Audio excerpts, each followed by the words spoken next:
అప్పుడు హైదరాబాద్ లో ఉండైనా సరే, ఇంట్లో ఉండైనా సరే, ఇంట్లో రోజు షూటింగ్ కలవు కదా. అవును. రోజు ఎవరో ఒకళ్ళు వచ్చి మాట్లాడరు కదా. అవును. దుడ్లో పోయినప్పుడైనా సరే, కనీసం దుడ్లో పోయినప్పుడు అవునండి. స్నానం చేసేప్పుడు ఫోన్ తీసుకొని అన్నయ్య ఎట్లా అరే అన్నయ్య శ్రీనివాస అన్నయ్య ఎట్టున్నావురా ఎట్టున్నావు ఏం చేస్తున్నావు బ్రహ్మంగారు పాల డబ్బులు వస్తున్నాయా మరి నీకు తిట్టడానికి అన్ని ఏమైనా ఉన్నాయా సింపుల్ అంతే అంతే సార్ అనుకుంటాము. అంతేగాని ఎప్పుడైనా పలకరిస్తానికి అంటే ఒక్కటి అందరం భయం ఎవరు లేరు. మా అన్నయ్య వాళ్ళు, మా చిన్నయ్య, మా పెద్దన్నయ్య, మా అక్కయ్య. సార్ ఇప్పుడు మీ తోడబుట్టిన వాళ్ళల్లో ఉంది మీరు, బ్రహ్మానందం గారు, అంతే. అంతే. ఇంకా మీ తోడబుట్టిన ఆడపిల్లలు కూడా ఎవరు లేరు. నా కూతుళ్ళు ఉన్నారు, మా అన్నయ్య గారి కూతుళ్ళు ఉన్నారు. అదే అంటే మీ తోడబుట్టిన వాళ్ళు అంటూ మీరిద్దరే, మీ తల్లి సంతానం మీరిద్దరే ఉన్నారు. మేమిద్దరే ఉన్నాము. ఎప్పుడైనా వచ్చి వెళ్తా ఉంటారు సార్ మీ దగ్గరికి?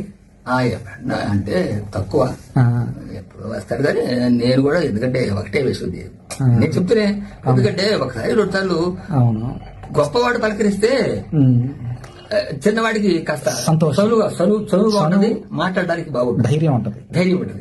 ఆ ధైర్యం లేదు బాబు. అదేలేండి సార్, అదేలేండి. మనకు మనంగా వెళ్తే ఎలాగుంటదో అనే ఒక భయం తప్ప వేరేం లేదు. వాడి అంటే కూడా కాదు, కానీ మేము మనకే ఆ ఫీలింగ్ అనమాట.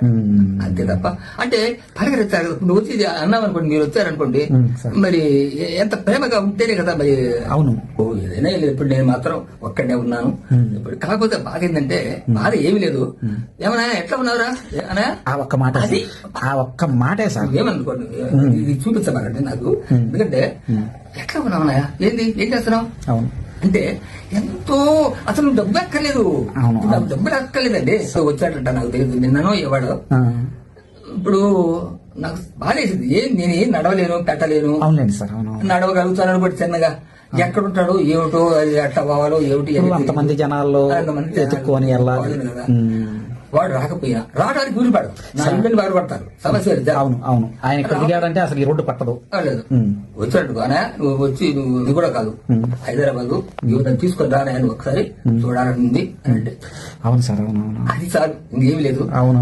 ఇప్పుడు అమ్మాయిలు దండం పెడతారు హాయిగా. నేను బ్రహ్మంగారి గుడిలో ఉంటాను. అవును. బ్రహ్మంగారి గుడిలో పూజ చేస్తుంటాను. అవును సార్. పవలపేట వస్తే లేకపోతే లేదు. నాకు మాత్రం ఆ స్వామి నాకు చక్కగా చూస్తున్నాడు.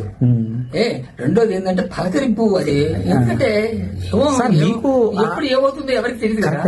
నేను ఇదివరకు 10 ఏళ్ళ నాడు వాడు 40 ఏళ్ళు అవుతుంది.